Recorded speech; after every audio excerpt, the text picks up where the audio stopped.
Check, check. 1, 2, 1, 2. I am so sorry. I'm a couple minutes late, guys. Is how are we looking over there? Can y'all hear me? Make sure we're good. Make sure you guys can hear me. Trying to get this chat up. Anybody live? We in here?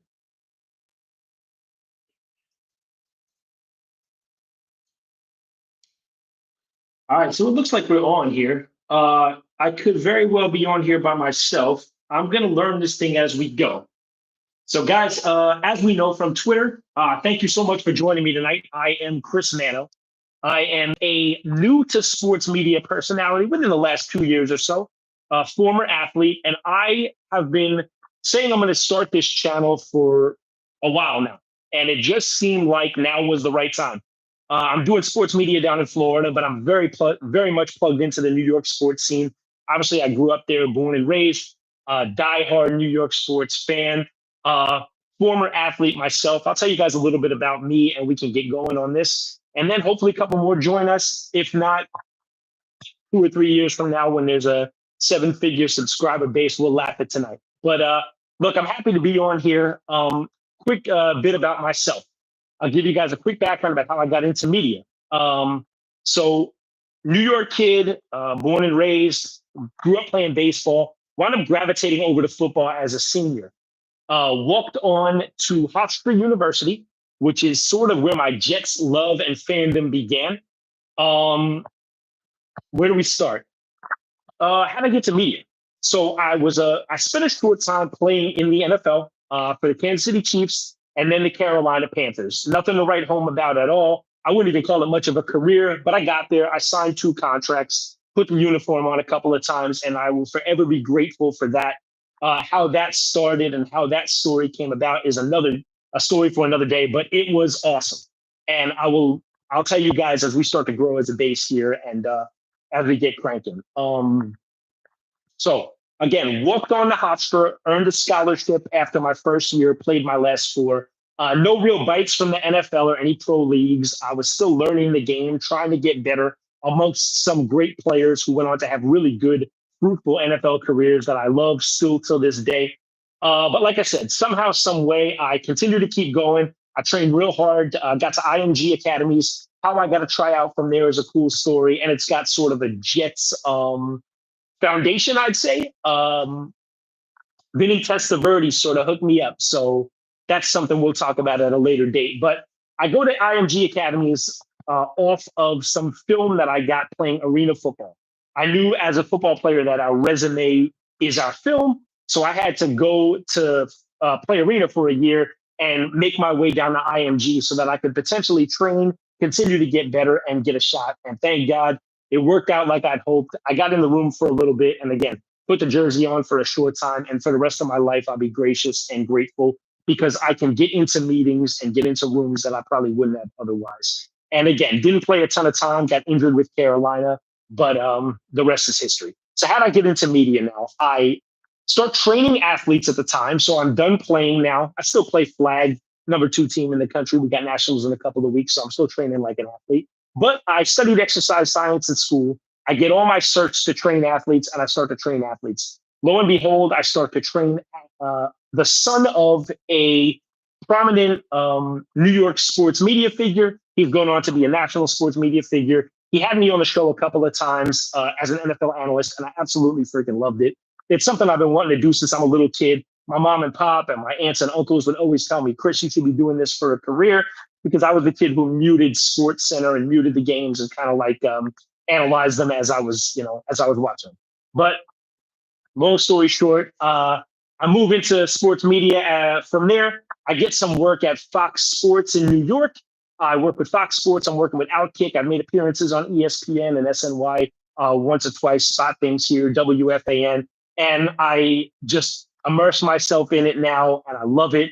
And we're about to launch a sports media brand down in South Florida for a wonderful growing brand called Valuetainment that some of you guys might be familiar with. Now, my Jets fandom and my NFL fandom. Like I said, I had to work absurdly hard just to get my foot in the door of the NFL, but I was there for a short time. So for the rest of my life, I'll be able to, harken back to my time in the locker room and amongst NFL athletes. I've gotten to live the grind. I've gotten to see what it's like. So, Again, not a great career, but I've been able to be in there, see it as a pro, and for the majority of my life, see it as a fan. So I have like a cool, unique perspective, I think, on it, and for that, I try to like lean on that to sort of go about my media. Now, my love for the Jets, where did it start? As I told you guys, I walked on to Hofstra. I grew up close to there, probably about a half hour away, and I would get down to training camp every year. I would watch Corbett. I would watch Curtis Martin. I would watch Santana Moss. I would watch Vinny Testaverde, who would later have a part in my story. So from there, just a diehard Jets fan. As you guys could tell, if you've been with me on Twitter, X, I talk about them constantly. Still have an absurd love for them, a crazy passion for them. They drive me crazy, but at the same time, I can't quit them. So here we are. All right, let's get right into it. Right, talk about the season. Give me 2 seconds. We're gonna start this up. Again, I hope people join us. If they don't, then they don't. The time on the camera is gonna help me. If you do and you want to chat, jump in the chat and let's talk.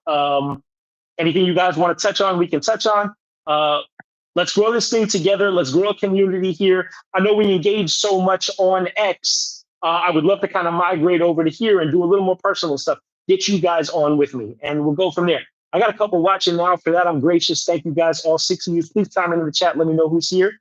So let's talk about the season, okay? Obviously, just a massive sense of disappointment in this Jets season. It's a feeling we're used to because as Jets fans, we have now been disappointed for probably about 20 or 25 years, but this one just hit different. Now, why does this one feel different? Because for the first time, like we kind of know as Jet fans what we're getting into usually. We know it's going to be, for the last 25 years, it's a Patriots division, or it's a Bills division, or occasionally it's a Dolphins division.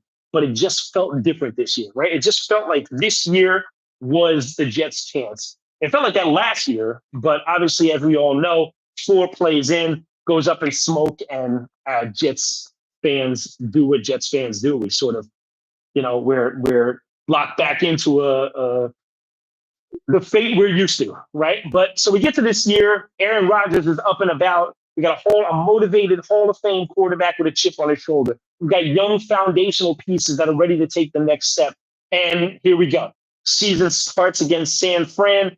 And I mean, I guess to be realistic, we sort of, I don't think too many of us thought that was going to be one we win. Coming into the year, San Fran was projected to go crazy far.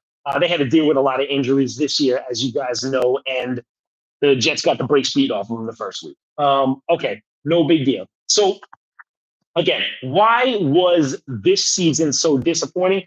A couple of reasons, right? We were disappointed because we saw glimpses. Like, we were able to see glimpses through the year of what this season could have been. Now, we saw the offense a couple of times out of the gate do things that we haven't seen the Jets offense do in 20 years, right? We'll get into Aaron Rodgers and his future and how his season went as we kind of progress along today. And I'd love to have, you guys' opinions on things. I'll tell you what I think going forward. But here's the deal. So to continue, this is where I think it comes down to. So much talent on the field, and to just continuously no-show week in and week out, coming out of the locker room flat, falling down by a ton. Guys, when we needed to show heart and come together and make a big play, we did it. More penalties than anybody in the league, so we're not focused. Our young players ready to take a step, we had injuries. Our veterans that we're supposed to lean on take a step back. So, guys, it just seemed like everything that was supposed to go right. Michael, what's up, brother? Thank you for jumping in, man. I appreciate it. Everything that was supposed to go right went wrong. So here we are today, okay? And we have now, coming off the year, it seems like we still have pieces, but we have so many unanswered questions. Let's talk about the elephant in the room, right? What's the biggest question we have right now? And this is one that I'm super passionate about. Anybody who's kind of jumped on Twitter with me knows that this is one of my pain points. And it's because I probably feel the same as a lot of you guys and different than a lot of you guys.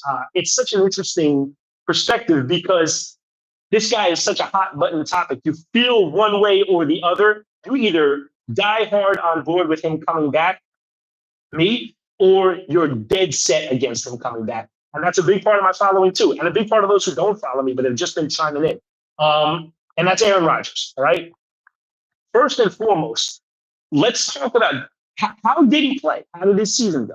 So, how his season went is really predicated upon what you expected from his season. Now, let's put things into perspective, right? Aaron is a 41-year-old quarterback, absurd talent at his peak. And he's coming off one of the biggest injuries that a professional athlete can have, the torn Achilles. In like the past, this was a death sentence, guys. You hear torn Achilles, you don't come back from that. And Aaron Rodgers did everything he could to get himself back and try to plug himself into the equation. Last year, it didn't work, but he came back this year. So again, how he did is going to be predicated upon what you expected from him. Now, if you expected 41-year-old Aaron Rodgers to come off a major injury like that and look like a Mount Rushmore type quarterback, I think that's where a lot of people have had a hard time. Like, I think as somebody who's sort of been there before, who's had to deal with an injury, not the same, I fractured my tibia, but to understand a major injury and understand how much it takes to get back from it, I sort of think I had a picture of what I thought this year was going to look like. And I didn't think it was going to be 50 touchdown MVP Aaron Rodgers. I thought that if we can get 17 games from him, which we did, if he would progress as the year went along, as to me, which he did, I did think that if you would have told me at the beginning of the year, almost 30 touchdowns and barely double-digit interceptions, that we would be a playoff team. But everything that could have went wrong, as you guys know.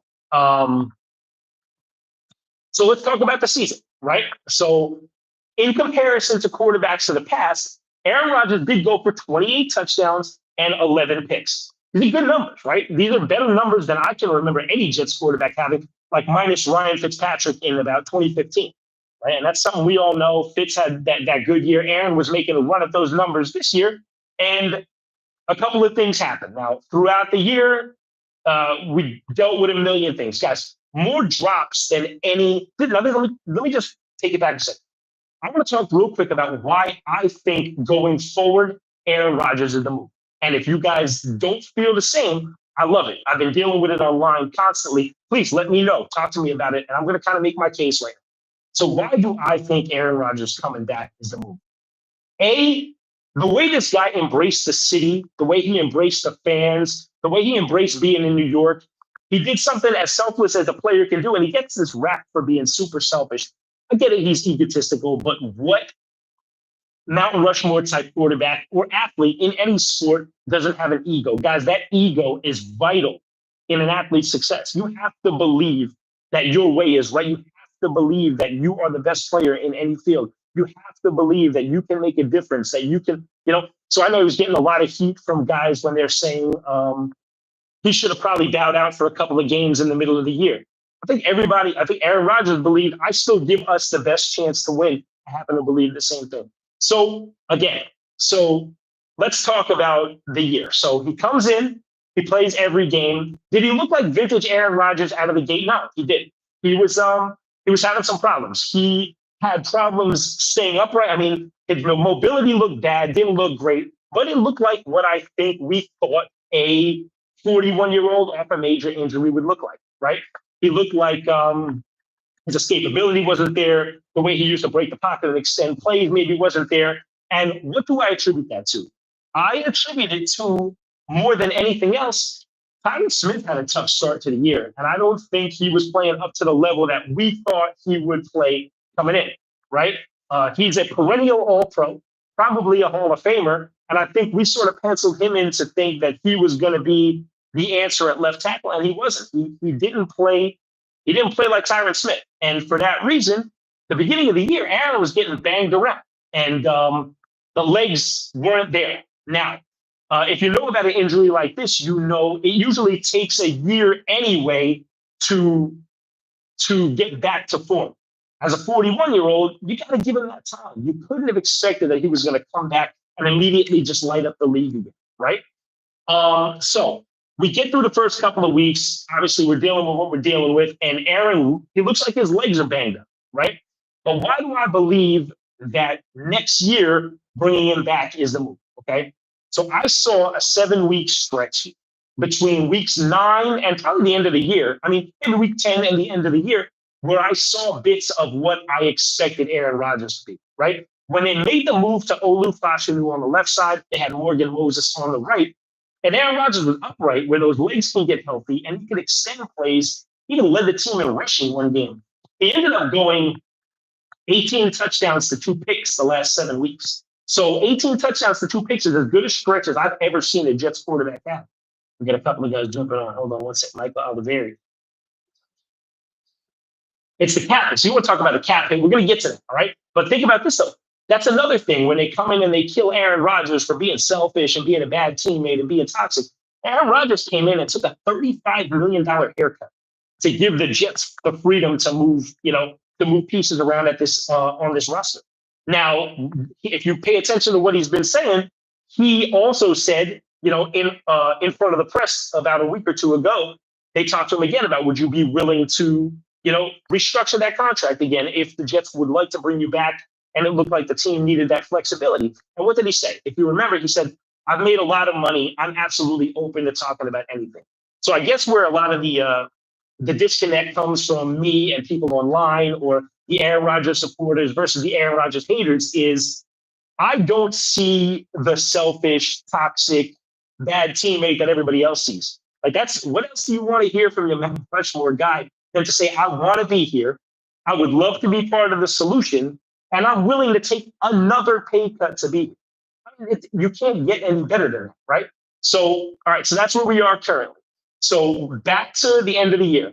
So Olu Fashanu comes in. He starts to really tighten up that left side, which was great.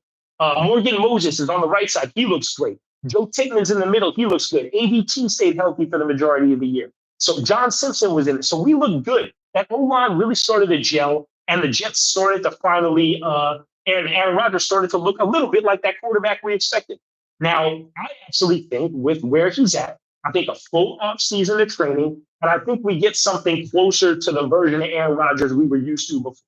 Now, he's not going to have to worry about rehabbing. It seems like he got through the season marginally healthy. It doesn't look like any surgeries, which is a huge setback for a player in the offseason. So I think we're going to kind of get out of that free. Now, obviously, it's going to come down to who we bring in as the head coach and the GM of the future, and if they want Aaron around. We'll talk in the next segment about the head coach and the GM and what I think that says for Aaron Rodgers. But let's touch on it lastly is the rumors of the toxic locker room. And I just feel like it's super overblown. And I think about how this year went, and I think about when he got 500 in the last game. And he makes a couple of guys miss, steps up in the pocket, he's mobile, he looks good, and he dumps it off to Tyler Conklin, and that's his 500th touchdown. I know everybody made a big stink like he's going to try to force Devontae his 500th touchdown. Looked like he may have tried in the game before. To be real honest, he hit Devontae in the hands in the end zone. It was a drop. One of many drops, and that's something else, guys, that plagued the Jets all year. Most drops in the league by a lot, 36. Most drop touchdowns in the league by a lot, 6. And he had 11 picks where 5 of them went off the receiver's hands or off the receiver's chest. And that wound up being his interception, right? So think about if those don't happen. Think about if those 36 drops don't happen. Let's say those drops are 20, right? He completes 16 more passes. He was right hovering around the 4,000-yard mark, guys. Aaron easily goes over 4,000 yards if half of those plays are made, right? If he throws 6 more touchdowns, he's at 34. He sets the Jets franchise record. If half of those interceptions don't come back and he throws 7 or 8 picks as opposed to 11, and he's now 34-8, how do we feel about that, guys? I get it. A lot of people want to harp on the record, 5-12. 5-12 is not good, guys. But I'm long past the time where I think win-loss record is an indication of a quarterback season, right? I watched Joe Burrow in Cincinnati this year light up the league, hit Jamar Chase everywhere, hit T. Higgins everywhere, put up numbers like we never seen before, and he finished 9-8 and didn't make the playoffs. So win-loss for a quarterback is tough. So when guys try to make that argument to me, I can't get on board with it, right? I look at how the season went. I think about a competent kicker. A competent kicker, let's say, equates to 2 out of the 3. He had 3 shots to win the game on a kicker's foot, lost them all, right? Let's say 2 of them come through, right? Zerloin from the year before is there. and that's 2 more wins, right? Let's talk about that defense, guys. He again, he wasn't Hall of Fame Aaron Rodgers, but he did lead the defense on the field with a short time left and a lead multiple times this year.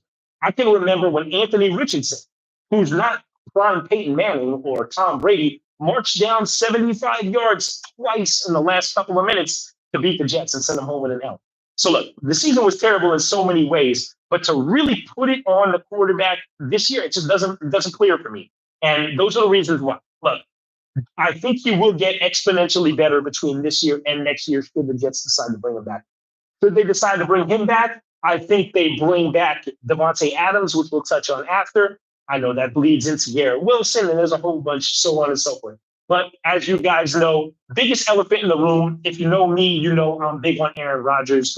Chris, what's up, baby? Appreciate you jumping on, man. Please keep checking in. We'll try to touch on. Yeah, the defense was overrated to me. The defense came into the year expected to be elite, right? That's what we were told, an elite Jets defense. We had DJ Reed in the preseason comparing them to like the Bears of '85. And the run defense just never came along. Missed opportunities. I think the Jermaine Johnson injury was huge. Sauce Gardner seemingly regressed the first half of the year. Thankfully, it looks like he sort of found it late. We'll touch on that a little bit later too. But yeah, so a lot of good, a lot of bad, and we are where we are. So that's what I think about Aaron Rodgers. I think a lot of it's going to, I would say everything's going to fall upon, you hope, the next head coach and the next GM. The worst thing that could happen is the owner who said it'll be the job of the next regime to make a decision on Aaron. That you hope that that's what actually happens and that he doesn't just, step on everybody, overstep everybody else and make the decision on his own. That's never going to work, guys. We've watched it too long. I made a comparison the other day on my Twitter as a New York sports fan. If you know, it's the Jim Dolan story, right? Jim Dolan couldn't keep his hands off the Knicks for 20 years. He would make the moves. He forced them into Carmelo. He would make the trades without his basketball people's knowledge and input. And it just never worked.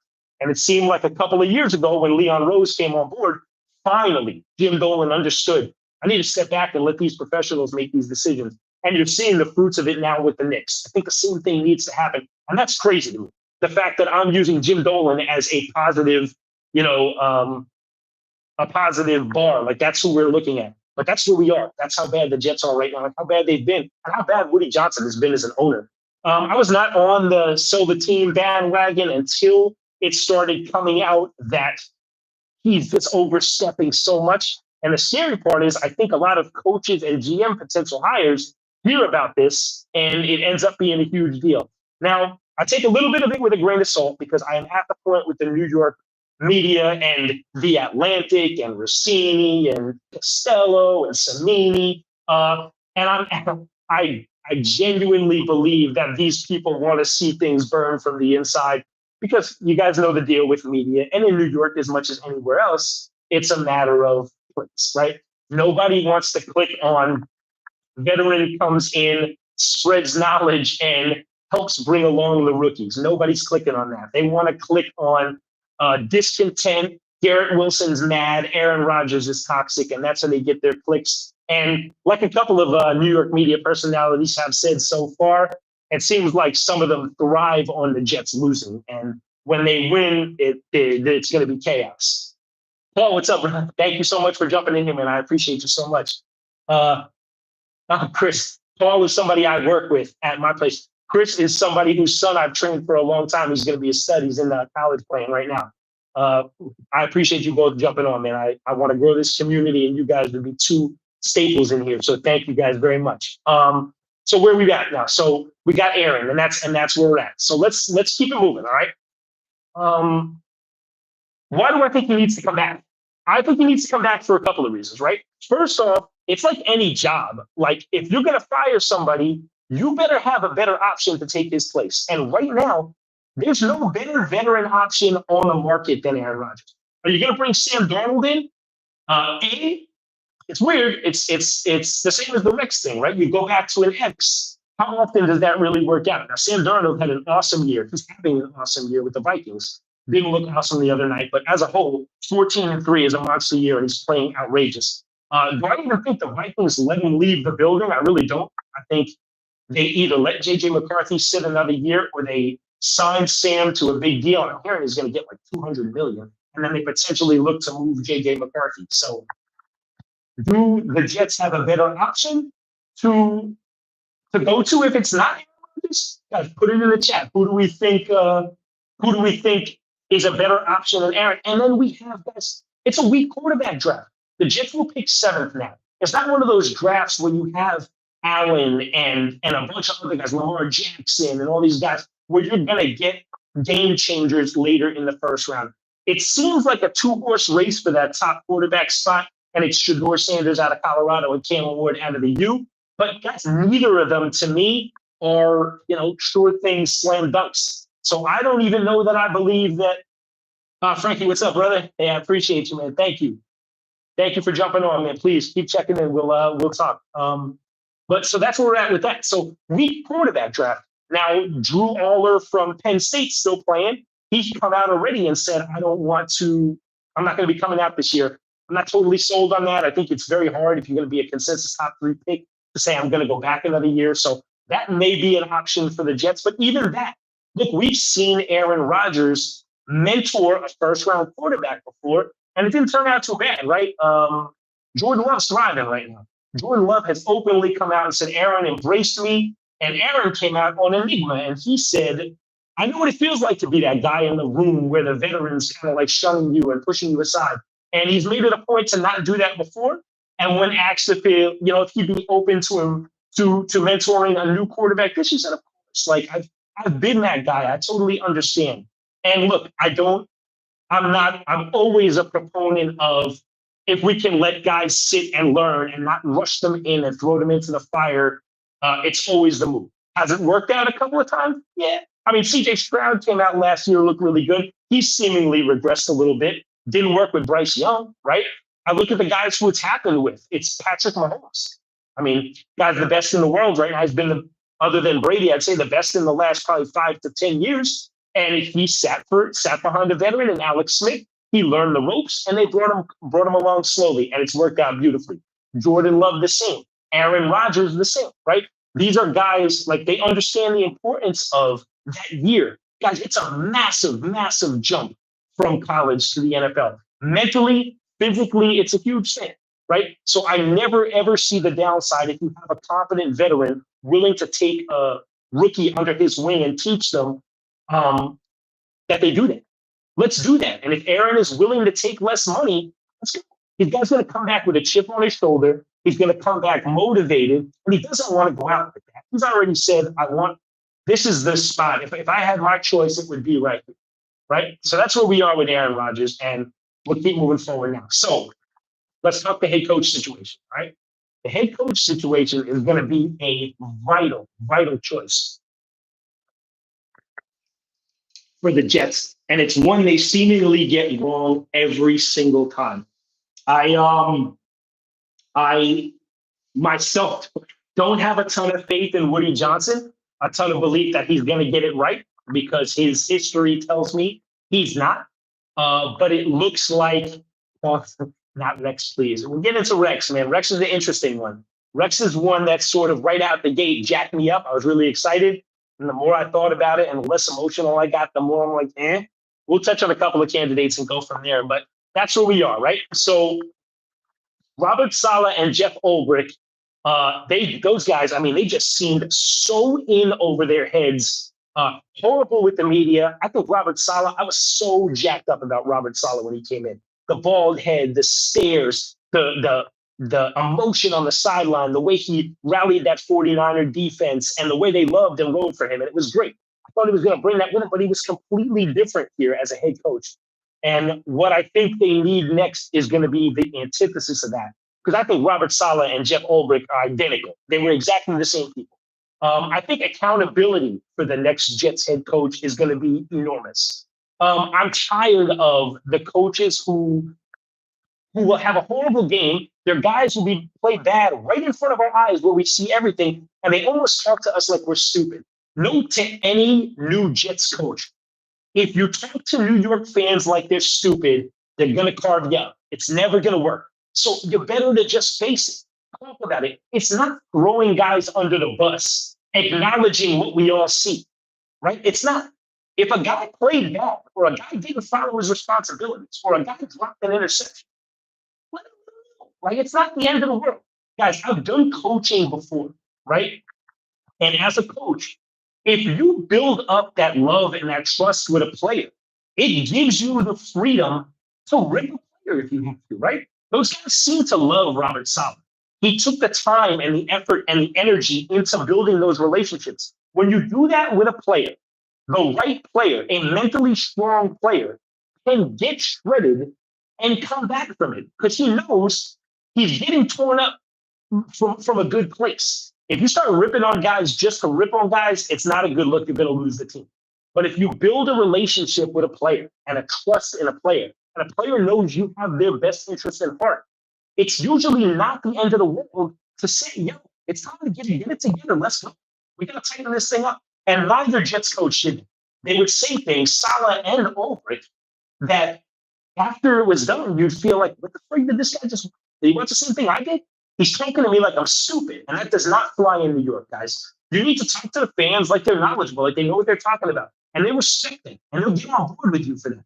That's what Rex did. And that's what I think half the fan base that's into Rex saw and loved, right? So let's talk about some of the, where we go now, all right? I personally am hoping for a veteran coach. I have seen this movie where the Jets bring on a young first-time coordinator, and we're 0 for a million. It's never worked. It's never worked.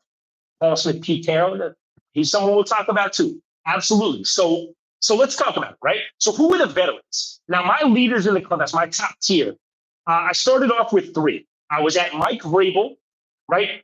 There's one guy who's not getting any love or any looks, which to me is just crazy. Obviously, we think it stems from his situation with the league, and that's John Gruden. And my last on the top tier has been Brian Flores, who has grown on me significantly over the last couple of weeks. Now, today, rumors came out that Mike McCarthy might be in the mix. He's another guy I wouldn't just throw to the curb right away. Let's touch on every one of them individually for a minute or two, and we'll go from there. Let me go know what you guys think. There you go, Gruden. Let's talk about Vrabel. So Vrabel, to me, out of the gate, was the pick. Vrabel is everything I want in my next head coach. He's a winner. He's been around a winning culture. He's turned a bad team around. He holds his guys accountable, and he's been successful. And you know what? The one thing I meant to talk about with the Jets' previous 2 coaches in Saleh and Ulbrich that Vrabel brings is, guys, when you're head coach, now, Robert Saleh and Jeff Ulbrich, phenomenal defensive coordinators, wonderful defensive minds, but they seem lost with the other 2 phases of the game, right? When you become a head coach, you're no longer responsible for one phase of the game. Now, do you have to be as in touch with the offense as the defense if you're a defensive guy, or as in touch with the defense if you're an offensive guy? You don't. But you got to be able to get into the room and be competent in this. And I always got the impression from Saleh and Ulbrich that they were one-trick ponies, that defense. And that's great. That's going to make you a great defensive coordinator. I think both of them will get D coordinator jobs again and probably thrive. And they'll do what they've always done. They've been successful with the defense. But guys, when you become a head coach, you're the CEO of this organization. Okay? You're responsible for the defense, but you're responsible for part of the offense, and you're responsible for the special teams. So guys, and then I'm a guy who wants to see my coaches coaching. You could tell me that Robert Saleh, when they weren't around, was coaching the hell out of these guys. But when he seemed to me more like a cheerleader, clap, clap, clap, chest bump, chest bump, chest bump, but no coaching. I never saw any depth to the information that he was giving these guys coming off the field. Something bad would happen. I never saw him over there on the board, explaining things, moving things around. And that was something that always, rubbed me the wrong way. But, that's old news. Robert Saleh is not here anymore. So Mike Vrabel, he was my leader in the clubhouse. Unfortunately, guys, Mike Vrabel, I think, played the Jets like a fiddle. Mike Vrabel made the Jets his first visit. Rumor came out on both sides that the Mike Vrabel interview went swimmingly for both teams. And my biggest fear, I think, came true. And I think Mike Vrabel was just sending out a warning shot to Robert Kraft and the Patriots. Guys, I'm in your division. You could jump me on board and we can win together, or you're gonna have to deal with me for the next 5, 10 years. And I think it worked like a charm. Robert Kraft and the Patriots did what I feared they would, and they cut bait with Gerard Mayo, who they groomed for 10 years. This is crazy too, right? Gerard Mayo, full playing career there, success. Assistant coach for a million years. They named him the coaching waiting for Coach Belichick years ago.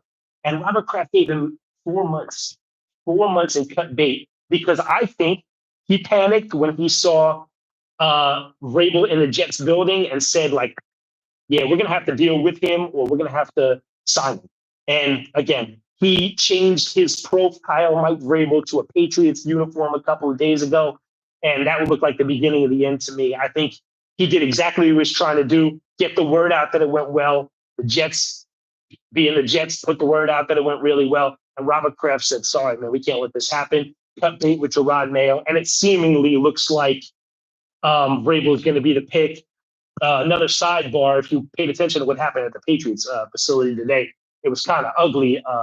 The Rooney Rule, obviously, we're familiar with the Rooney Rule, where any team with a head coaching vacancy needs to bring in minority candidate before they hire anybody.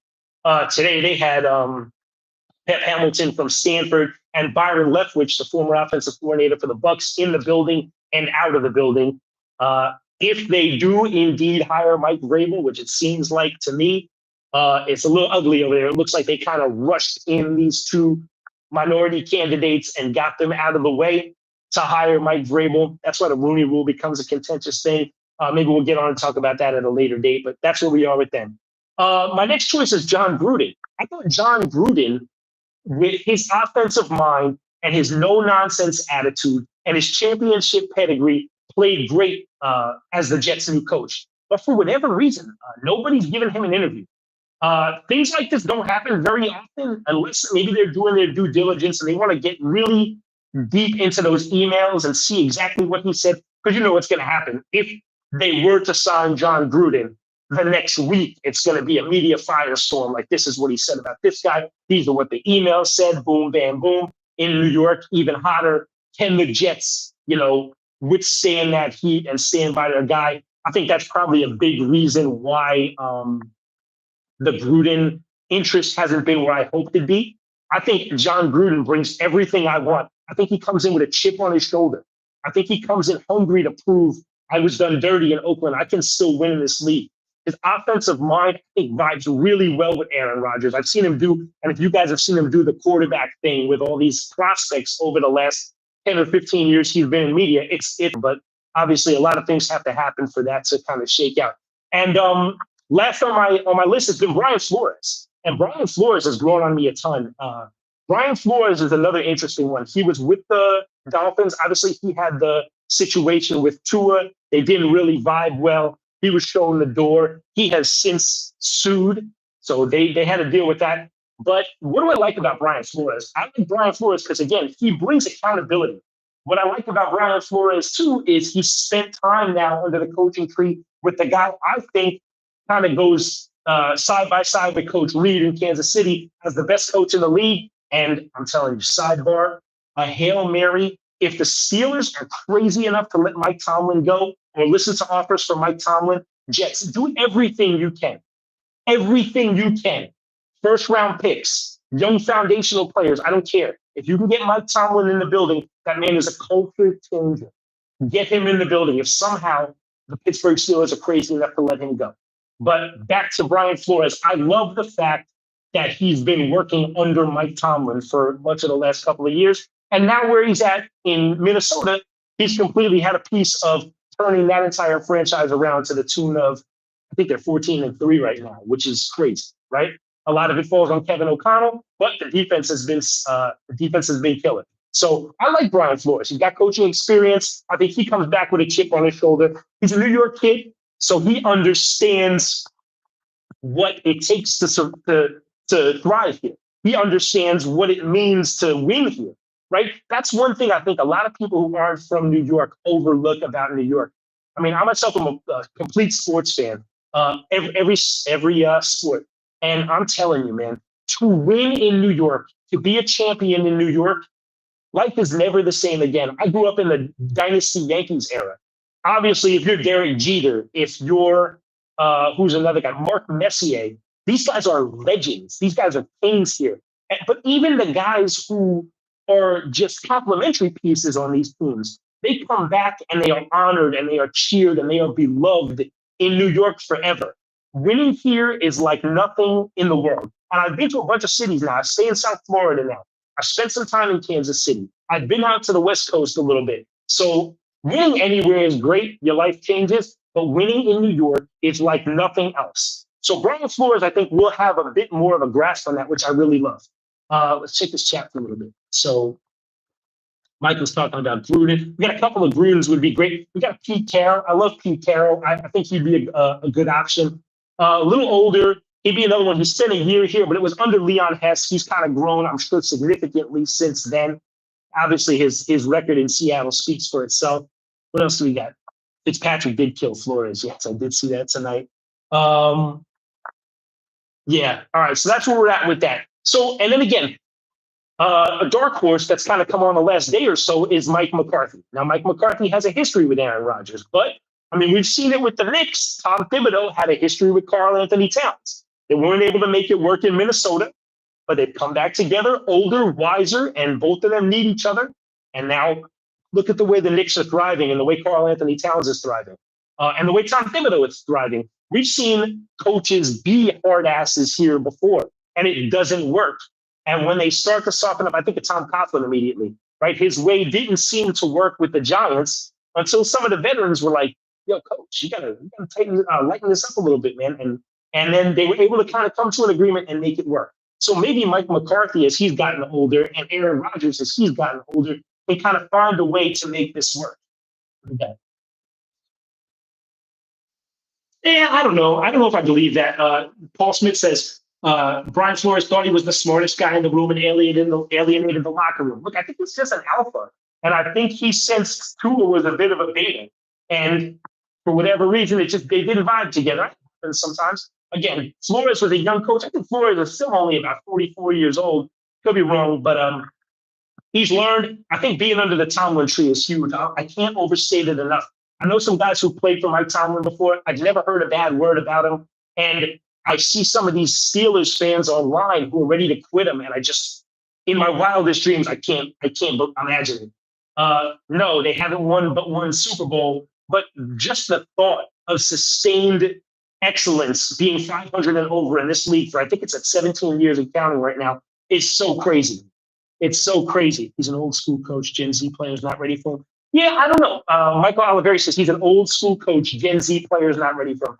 I think maybe 5 years ago that was a thing. But look at the Jets' Gen Z players. The Jets' young players seem to have a little bit of like that old school cut to them, right? I think Sauce Gardner and Jermaine Johnson, they've come out in the last day or two, and we'll get into this when we talk about Garrett Wilson in a couple of minutes. I love Jermaine Johnson and Garrett Wilson. I think these guys, they've come out and said, we want to be here. We want to be part of the solution. And that's something you maybe haven't heard from athletes in the last generation or so. There's something that drives me crazy as I get older, that these players are so quick to run out. I want a guy who wants to dig his heels in and make something of being here. Be proud to be here. Be proud to be part of the change. Yeah, Chris, right? I take Tomlin any day too. How do you say anything bad about Mike Tomlin? That man is the definition of a culture changer.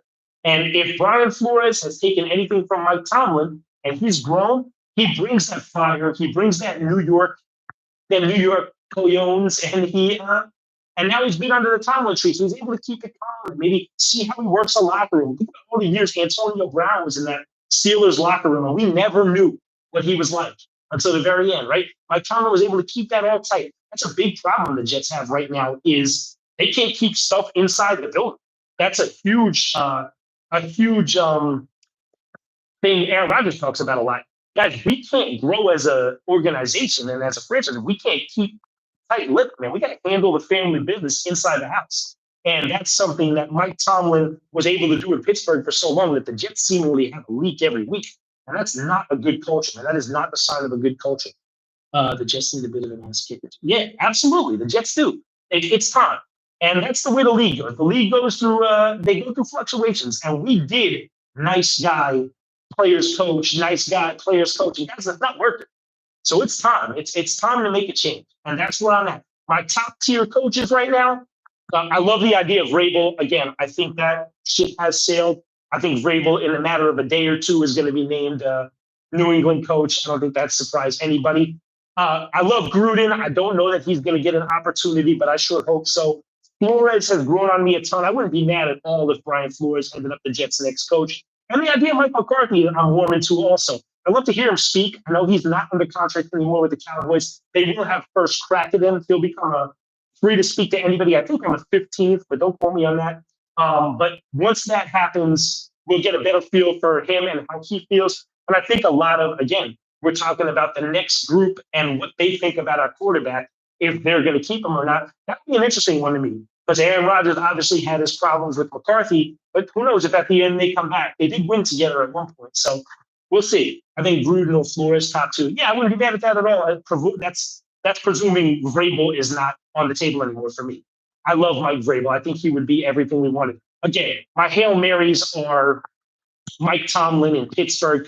And for some crazy reason, there's been rumors too that potentially Kyle Shanahan, for whatever reason, they may kick Kyle Shanahan to the curb. I don't think that's a real thing, but that would be another Hail Mary. And then a day ago, they were talking about the potential of teams trading for Kevin O'Connell, who's the offensive genius at head coach for the Vikings, who's been behind their turnaround.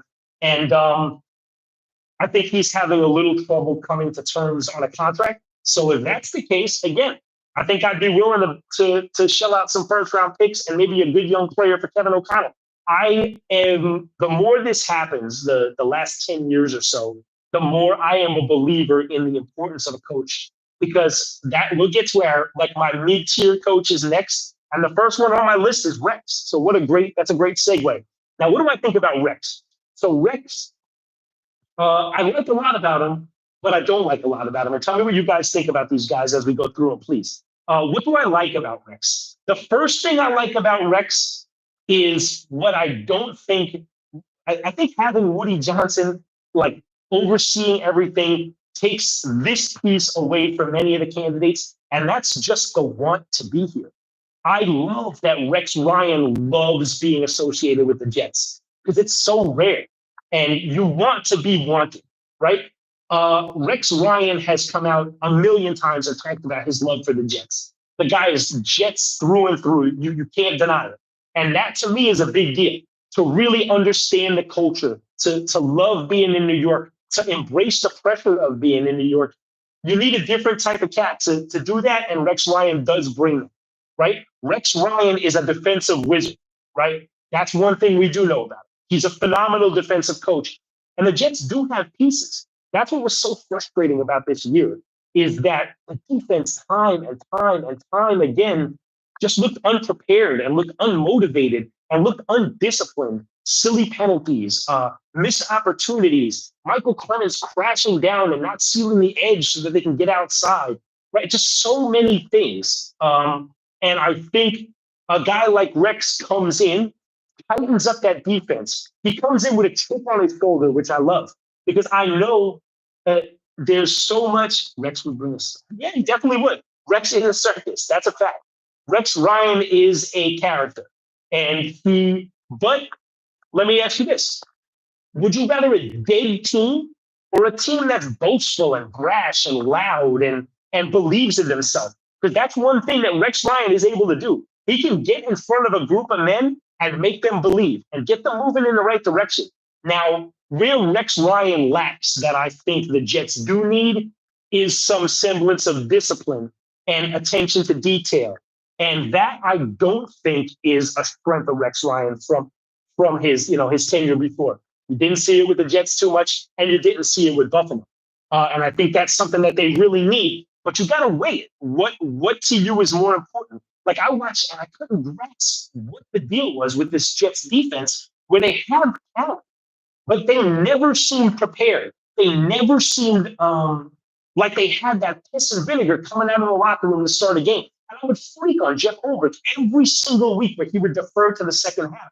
I'd be like, you defer to the second half and put your defense out there when you believe that they're going to be they're a wall. They're stalwarts. They're coming out like dogs. And I never ever saw that from the Jets this year. Now, did they suffer some big injuries? They did. Losing Jermaine Johnson was huge. A crazy underrated loss this year because we saw the growth of Jamie and Sherwood was C.J. Mosley in the middle. C.J. Mosley may not be the physical player that Jamie and Sherwood is at this point, but he brings a calm and he brings a leadership and he brings a poise and a professionalism to that defense that I think they lacked for a lot of the years. When things start to go wrong, a voice like C.J. Mosley in the middle tends to kind of settle rocky waters. You know what I mean? So having that guy there is huge. But it was a beautiful thing to see Jamie and Sherwood kind of raise his game. I loved it. I think he's going to be provided they can work out a deal, which I think they will. He's kind of seemed like he wants to be back. And if the Jets let him go, they're crazy. I think he and Quincy are a nice foundation in the middle of there for some time. See what we got. Rex would bring a service. Rex last 4 years, his offense was ranked. Of course, it was. And that's my biggest fear with Rex. As somebody who wants to see Aaron Rodgers back, the thought of trying to envision the marriage between Rex Ryan and Aaron Rodgers is a crazy thought to me. I think at that point, and I think the offensive coordinator is going to be vital no matter what. I really like the idea of it being an offensive-minded coach. If it's not Vrabel, I mean, I think that's why I think Gruden would be a good fit here. A guy who really takes a hold, and it's got to be somebody that the players respect, though. And yeah, so that's where I'm at with Rex. He's got his pros. He's going to get this team motivated. He's going to be brash and loud, which is so different than what we've had. He's infectious with his energy. His guys are going to come out and hit, and they might take late hit penalties and unsportsmanlike conducts every once in a while. But I'll take it over a dead team that the Jets sometimes got beat into the ground this year. And I'm like, guys, make a change. Have some pride, and you got to weigh the pros and the cons. And that's where I think Rex brings his pros and where he brings his cons. I was real excited about him in the beginning, but the more I kind of settled down and thought, I'm like, I don't know what kind of changes he's made. And as an Aaron Rodgers supporter, like I am, I don't know that I believe Aaron Rodgers comes back if Rex is here. And if I had to choose one or the other, I'm on team Aaron Rodgers. I hope he comes back more than I hope Rex comes. Next, we have Aaron Glenn. And Aaron Glenn is obviously we know Aaron Glenn's Jets pedigree. He's another one who seems like he'd want to coach here. He had a really good playing career here. He's got that Detroit defense starting to thrive, but he's got a ton of injuries lately, which is super hard for him. I mean, so many major injuries that defense has taken a step back. But we've seen him as part of that culture change under Dan Campbell. The Vikings have been, the Lions were a laughing stock for a decade or a decade and a half in the league. And they found something the last couple of years, and it comes from Dan Campbell and that staff underneath him. So the fact that Aaron Glenn is a part of that turnaround and the fact that he has Jets roots, I do like a lot. But I am very, very worried about the first-time coordinator thing because we've had so many unsuccessful years of it. It's almost like how many times are we going to go back to the well? What do they say? Fool me once, shame on you. Fool me twice, shame on me. Fool me 9 times, it's going to fall on us. And it'd be unforgivable if they bring him in and he fails. Woody would get crushed. It'd be the same old Jets. Everybody would laugh at the Jets again. So that worries me. But Aaron Glenn, if I had to pick a first-time guy, that would be it. Seems like Ben Johnson doesn't want to be here. I'll be honest, I don't know that Ben Johnson is cut to be here anyway. He seems a little soft to me. Great offense, but I don't know that this is I don't know that he's ready for or mentally the guy for the heat that comes with being a Jet. Aaron Glenn knows it as a player, so it wouldn't really be shocking to him. Let's see what we got. Seems like a sideshow, and Rex wouldn't coach anywhere in the league but the Jets. Yeah, that's true, Paul. That's absolutely true. You're right. He has his pros. He has his cons. I've listed them both. I don't know how I'd feel. There's people that would get me madder if they were hired, and there's people that I'd like more if they were hired. He kind of falls in the middle with me, and I guess I'd have to see. We know he'd win the press conference. I think a big measure of Rex Ryan would be his staff. I think he had to come into this interview today prepared. I think he had to come in with a staff. I haven't heard too much about how the interview went, or or sort of if he came in prepped. But you kind of get the sense he's not like an overly prepared by the books type of guy. And that's dangerous, when you're trying to turn a team around like this. But again, it could be something as simple as getting Sauce Gardner back to bought in, getting two wild dogs like Quincy and Jamie and Sherwood fired up to play next year, So who knows? It could be good or it could be bad. And then my nose, guys, my nose on the board. And we do have a couple of veterans in this one. And then we got a couple of the young guys. They brought Ron Rivera in for an interview. Now, I had the ability to play for Coach Rivera for an off season. I was in Carolina. I spent probably 5 months there. Got a fracture my tibia during training camp. But I did get a chance to see how he runs things. And look, Coach Rivera, he does everything like he's supposed to, right by the book. He's a good NFL coach. He's a good head coach. He's been around for a long time. He's seen some success, but he falls in my nose because I just don't know that I get the sense that I don't know that I want a nice guy right now. And Coach Rivera is the ultimate nice guy.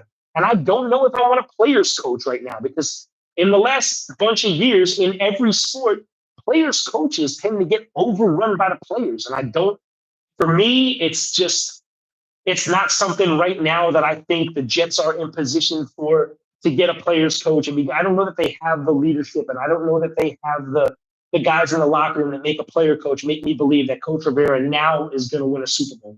And we're at 50-something years and counting, so it's got to be Super Bowl. You've got pieces in the building right now. You look at this roster, and they're all pro talent players in almost every room. Right? Let's go through. On the defensive line, Quinnen's an all-pro. At the linebacker position, Quincy Williams is an all-pro. Jamie Sherwood has the potential to be an all-pro. The Jets secondary, Sauce Gardner is a multiple-time all-pro. Get him back, right? He said today he's committed to making this team a winner, which is what I loved it. I love that he said that. I know it was a hard year for him, but for him to be tuned in and locked in like that to say, I want to be part of the solution. I love it, right? So at every level on that defense, they have all-pro talent. Aaron Rodgers may never be an all-pro again, but we watched him throw for 4,000 basically and 30 touchdowns on a bad year. So let's get him another year off the injury. Let's keep him upright, and he has the potential to be a difference maker back there. Right? Breece Hall. Coming into the year, I thought Breece Hall and Christian McCaffrey were going to be back and forth for the best, most productive all-purpose back. And McCaffrey got hurt, and Breece Hall, he didn't run the ball like I expected him to. Phenomenal pass catcher, though he does drop a lot of balls. But I didn't see that ascension from Breece Hall like I thought I would this year. They never were able to get the run game moving consistently. And Breece Hall had an okay year, but he didn't turn out what I expected to be. But maybe he'll come back next year with a chip on his shoulder, focused and trying to push for that top back again. On the outside, you have all-pro caliber guys all over. Devontae Adams is Devontae Adams. He's a first ballot Hall of Famer, still on the back end of his prime. We saw him go for 200 one game, carried the team on his back. He made plays. We know he has Aaron Rodgers' ear. I know to a detriment, some people feel like, I myself feel like when two guys have a relationship like those guys do, going back to the well more times than not is whatever. They've had success before. Give Aaron a full off season to learn how to use both of these pieces. And I'm talking about Garrett Wilson on the other side. And Garrett Wilson we'll spend a little time on after this and talk about sort of his situation and where he's at. I think that's an important piece moving forward. Thank you guys for sticking with me this whole time. We'll be on too much longer, but I appreciate you. So there are Pro Bowl caliber players everywhere. Joe Tittman had a great season, right? Olu Fashanu came in, took his lumps the first week or two, but just got significantly better as he gets settled in. It's the first year we've seen Elijah Vera Tucker really lock in and stay healthy, which is a big deal. I thought Moses on the outside was great. I think John Simpson brings that toughness that you like. I really, for the first time in a bunch of years, like where the offensive line is at. And I think that's been a huge problem for the Jets the last decade, as we all know. Since Mangold and Brick left, that's been a huge deal for them. When I was growing up, that offensive line was always a stalwart, from the Kevin Mawai days to the Alan Fanekas to the Nick Mangold to the Bricks. Like, they always had a solid O-line and professionals you can lean on and do well with. And that hasn't happened, until a portion of this year. And then look, Aaron played much better 7 out of the last 8 weeks. The week he didn't, he looked bad against Buffalo, and he looked bad. I'm not going to lie, but it was Max Mitchell and Carter Warren as his tackles. So it's no coincidence to me that he starts to get there, healthy, moving around, led the team in rushing, is extending plays, right? And then let's be real, two bad backups have to come in, and he gets pounded for a day, and he looks bad. It's like you've seen it everywhere, guys. That's how the Giants neutralize Tom Brady. You get pressure on him and you hit him. Tom Brady's the best we've ever seen do it. If you can't keep your quarterback safe and he's hurt and he's hit and he's a little older, it's going to wear on him. So let's get Olu in there and let's get Moses in there and let's kind of try to build on it. So that's where we're at with that. Next, one of the last things I want to talk about, and this is an important one, because it's been the Garrett Wilson thing. And Garrett Wilson, I want to preface this with, I played receiver. And I loved Ohio State. That's where, if I would have started playing football before my senior year in high school, that's probably where I would have tried to go. Maybe a warm SEC school like the U, or a warm down south school like the U. But if not, Ohio State was it. I love it there. I've loved them since Ohio State. I was thrilled with the pick. I love his production. But for the first time this year, we saw something different from Garrett Wilson. Now, let's talk about Rodgers has to be willing to learn and run a new offense that a new OC and stuff.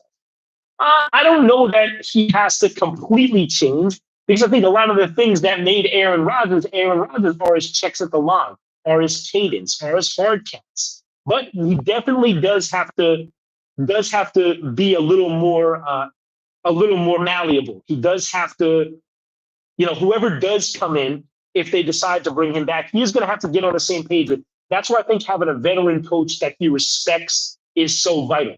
You know what I mean? I think that's going to be a huge deal. So, all right, so we're back. Let's talk about Garrett Wilson.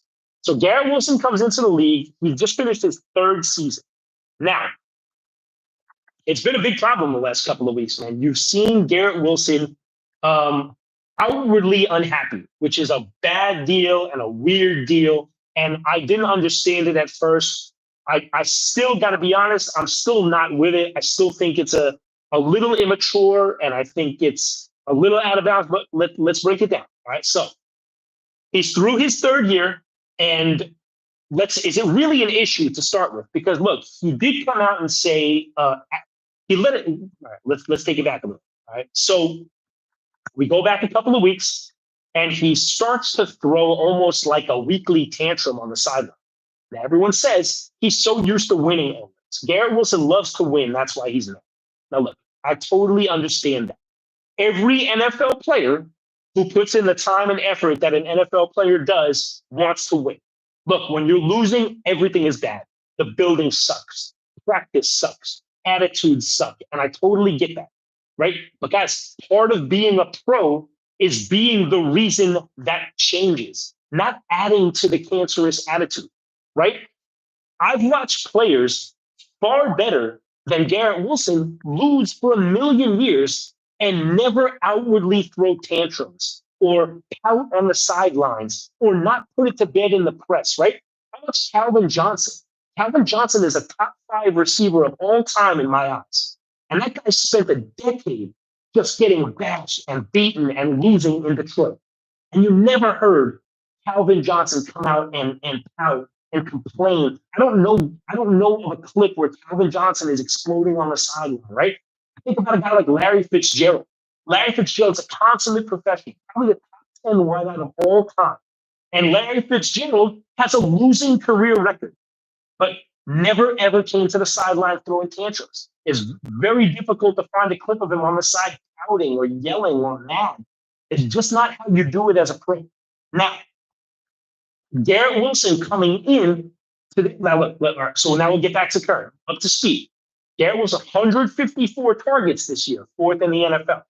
If you look at his time in the NFL, his 3 years since he's been here, top 5 targets in the entire NFL.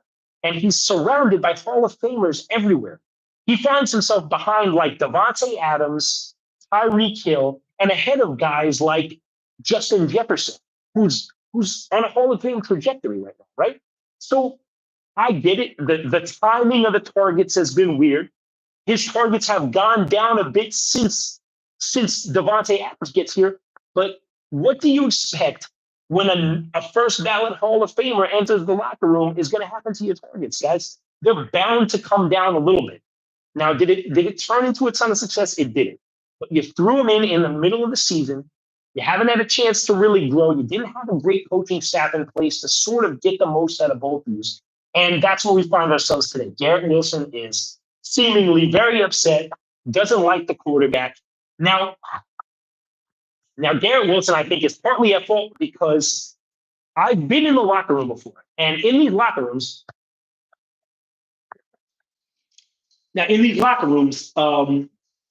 it's not hard to get a platform. It's not hard to get a microphone. And it was out there for about a week or two that Garrett Wilson's unhappy. Garrett Wilson and Aaron Rodgers' relationship is on the rocks. They don't like each other. He's going to ask out if next year it's him or Aaron. Now, I was hard on Sauce earlier in the year. Jermaine Johnson's been gone for the whole year. But these guys said publicly, they know that it's very easy to put a lot of stuff to bed. And they both came out and did what you want your young foundational pieces to do and say, we love it here. We want to be part of the solution. And the Garrett Wilson that I saw when he first came into the league seemed like that guy. I remember draft night, just listening to him talk. I was like, man, this kid is so mature. I listened to his dad go on like a 5 or 7 minute sort of speech about the pride he has in his son. And it gave you a feel for like his upbringing and his foundation and his level-headedness. And Garrett Wilson is a special human, man. He's a really good person. If you've watched what the Jets have done on their YouTube, I suggest you go check it out. Try to check out the speech that his dad made too on his draft night. It was really cool. You'll really like it. But it gives you a feel for where this kid is mentally. And I don't know how it got so bad so fast. And again, I get it. He doesn't like to lose. None of us like to lose. None of us like to lose. But there's a way to go about it. There's a way to do it gracefully, to keep things in house. And I think he needs to do a better job of that. And I think that if it comes down to the point where Garrett Wilson is saying, it's me or a Mount Rushmore quarterback, it's not as simple as picking one or the other. I almost have to wonder, like, is Garrett Wilson the guy I thought he was? If he's saying it's me or him, giving the Jets an ultimatum, telling them, like, I'm out of here if you guys keep him. That's worrisome to me because that's not the kid I thought we were getting when he came out. And again, I love him. I think he's phenomenal. I think the sky is the limit. I think he could be the best receiver in the history of the team. But, I mean, I need him to be able to be like, listen, I get it. I want to be part of the solution. And find a way to make it work with an first ballot Hall of Famer still in his prime and a Hall of Fame quarterback who's, universally recognized as probably like a top 6 or 7 quarterback of all time. So if Garrett Wilson can't make that work and say like, all right, I'm in, he's getting his number. He had 100 catches. He had 1,100 yards this year. Career highs in catches, career highs in yards, career highs in targets. And they had no time to slowly and gracefully bring Devontae into the offense. Let's use the offseason. Get a new staff in here. Let's do that. Find a way to make both guys work. But to be on the sideline pouting and screaming, I don't know if I believe that's the move, right? I didn't see that from him in the beginning. And I thought he had a chance to put it to bed quick, and I wish he would have done it a bit sooner. But here we are. So hopefully, as things come out over the next couple of weeks, we get a better feel for where Garrett is mentally. Hopefully, a couple of weeks away from it, he'll settle down a bit and kind of give us a little bit of insight into what he was thinking and what he was feeling. And hopefully, he'll come out like Sauce and Jermaine did and said, "Guys, I'm in this for the long haul. I want to fix this." Okay. So, guys, that's pretty much it for us tonight. That's where we are. A lot of questions still. As things continue to happen, we will pop on here. I appreciate not a ton of us, but look, this is night 1. It could have been a train wreck. I could find out now that none of it worked at the end, but let's grow this thing organically together. I did it on Twitter and it's awesome, man. I got like a 20,000 people community. Everybody interacts. It's fun sometimes. It sucks sometimes. We beef sometimes. We love sometimes, but it works out great. And I'm a big believer that in 2 or 3 years, when this thing has 7 figures subscribers. And we've done this kind of organically, and together it'll be a blast. So thank you all so much. I hope to do it again soon. Please, guys, put comments in. Guys, message me on my socials, please. On Instagram, it's Mano Steel, Manno Steel. On Twitter, which is where I'm probably the most active, or X, MANN_O_Steel17. Just type my name in, you'll see me in the uniform or in front of a microphone, and that's going to be the move. Guys, follow me or pop on there. Guys, please subscribe to this. Please spread the word to people that you know. Guys, send me messages. Let's talk about what you want to talk about next. Right now, it's Jets. I'd like to eventually get into Knicks, get into New York sports, and then when a big national story happens, eventually we'll grow into that. So, guys, I want you guys to keep chiming in with me. I appreciate it. Guys, if you have a question, check in with me on Manette. It's an app that the head of our company started, Patrick Bet-David. It's awesome. Any questions about sports media, how you get involved, how I got involved? Let's talk about training. We could talk about recruiting if you're a high school athlete. We could talk about sort of my story and how it got started. Because if you know me personally, you probably know how it started, but it's cool. It took a lot of work, a lot of grinding, a lot of belief in myself, and we're not nearly done with it yet. So again, I appreciate you all so much. I hope to hear from you guys on here, on Twitter, on X, on Manette.